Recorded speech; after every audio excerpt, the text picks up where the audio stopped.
अरे सर तू काय करायला आलास? सर एक त्यात थांब तुला सांगतो काय करायला लागलो. ये इकडे सर आले. बोल ना काय म्हणतोस? हे गणित कसं सोडवायचं सांगा की.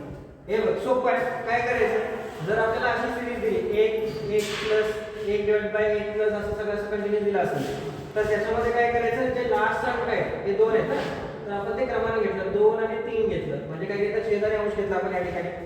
ठीक आहे. आता बेरीज बघ किती वेळा आहे, 1 2 3 4 वेळा बेरीज आहे. ठीक आहे. तर काय केलं आपण 1 2 3 आणि 4 वेळा बेरीज करायची. कशाची करायची, त्या अंकाची करायची. तर 2 अधिक 3 किती झालं आपल्याकडे 5 येतं. ठीक आहे. ही पहिली बेरीज झाली. नंतर दुसरी बेरीज ह्या दोघांची करायची. किती आली आपल्याकडे, 5 आणि 3 8 झाला.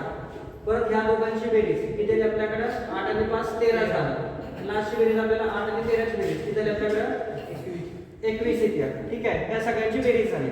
आता काय करायचं, लास्ट जे 2 अंक आहेत ते काय करायचं, जसं आपण घेताना काय केलं, वरचा अंक पहिला लिहिला नंतरचा अंक काय लिहिला खाली लिहिला, तसं आपण ह्याच्यामध्ये पण काय करणार 13/21 हे झालं त्याचा आन्सर.